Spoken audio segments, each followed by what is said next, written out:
What's up, everybody? Nico Dwyer back for the 10th inning with another episode of This Day in Sports History. In yesterday's episode, we saw Carl Yastrzemski hit his 400th career home run. We don't have Yastrzemski doing that again today, or any more milestone home runs from Yastrzemski, but we do have some no-hitters to talk about, we have some Tour de France's to get into, and we have the greatest baseball player ever to talk about today. So if you all enjoyed this video, leave a like on it. If you're new to the channel, like what you see, hit that subscribe button. Let's get into it. This Day in Sports History.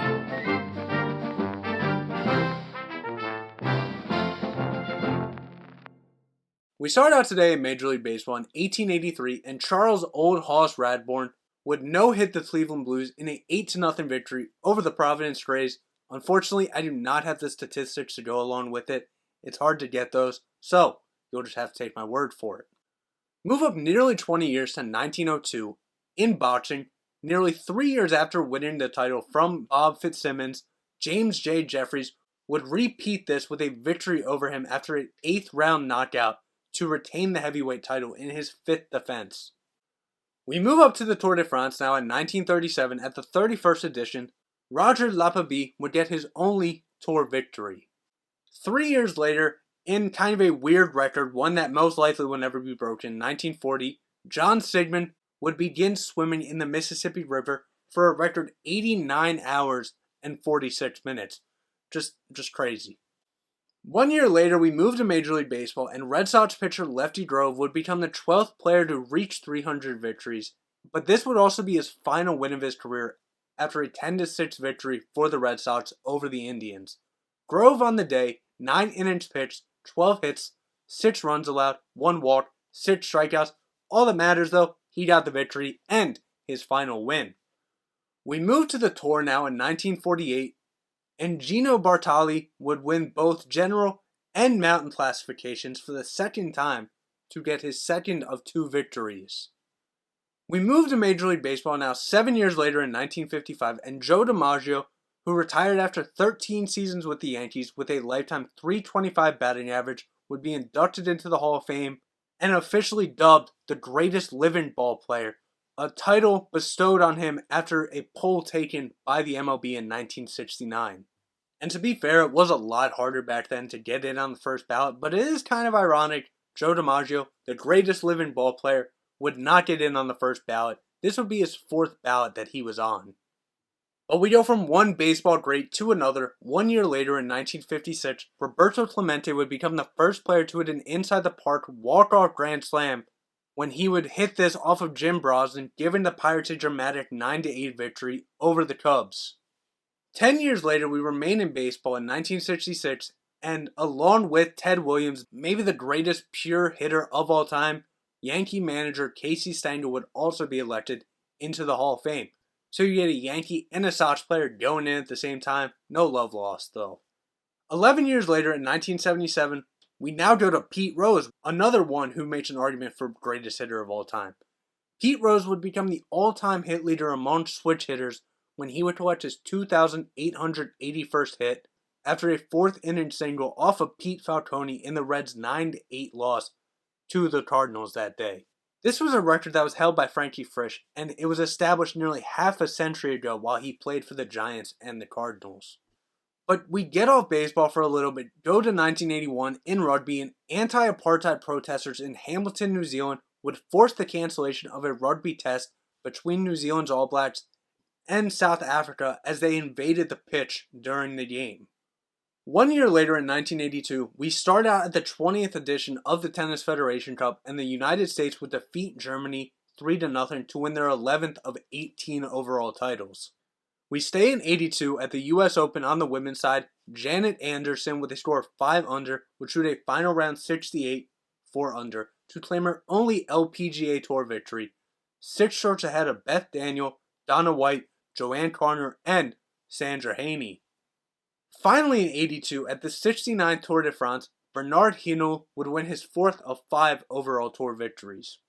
1 year later, we go to 1983 at the US Senior Open, and Billy Casper, with a score of 4 over, would win after a birdie on the first extra hole after an 18-hole playoff with Rod Funseth.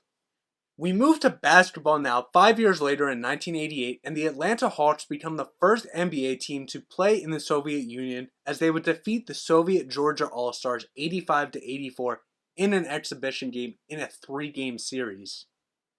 4 years later in 1992, the 25th Olympic Games would officially open in Barcelona. We move up 1 year to 1993, and we start out at the US Open on the women's side.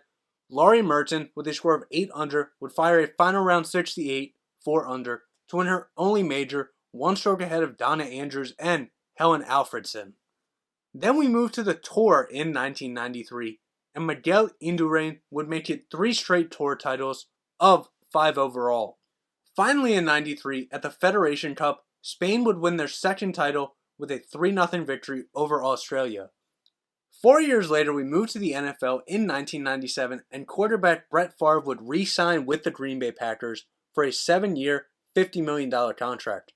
Looked weak compared to today, huh? 2 years later in 1999, we start at the British Senior Open, and Christy O'Connor Jr., with a score of 6 under, would win 3 strokes ahead of John Bland.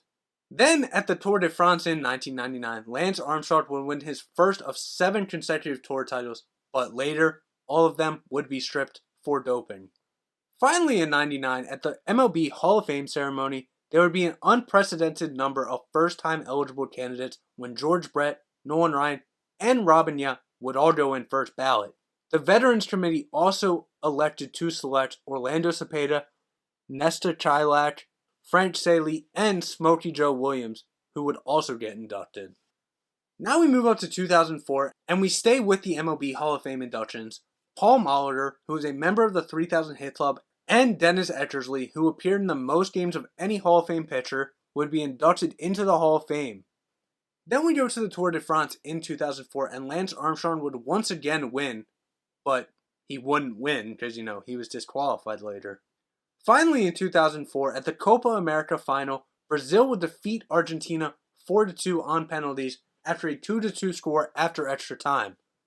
This would be Brazil's 7th of 9 Copa titles. We move now to 2010, and at the British Senior Open, Bernard Langer, with a score of 5 under, would win 1 stroke ahead of runner-up Corey Pavin. Then at the Tour de France in 2010, Andy Schleck would get his only Tour victory. And finally in 2010, at the MLB Hall of Fame, Andre Dawson would become the 203rd player to be inducted into the Hall of Fame, and also inducted would be Whitey Herzog, Doug Harvey, John Miller, and Bill Madden. Well, in 2015, and in his last start for the Philadelphia Phillies, before being dealt to the Rangers, Cole Hamels would throw a no-hitter against the Chicago Cubs, making him one of only 3 players, Cliff Chambers in 1951 and Edwin Jackson in 2010, as the only pitchers traded before their next start after throwing a no-hitter. On the day, Hamels, 9 innings pitched, 2 walks allowed, 13 strikeouts in the victory.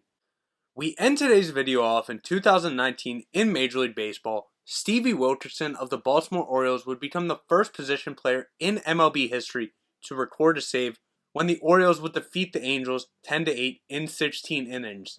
This would not be the first time Wilkerson would pitch that season. In fact, it would be the 3rd time he would pitch that month. But the Orioles center fielder would pitch a perfect bottom half of the 16th inning after Jonathan Villar's 2-out, 2-run home run in the top of the frame to give the team the lead. So there you have it. That's what happened on this day in sports history. If I left anything out, I do apologize. If I mispronounced any names, I also apologize. But I will see everybody tomorrow for Nico's Wire and the 10th inning. See ya.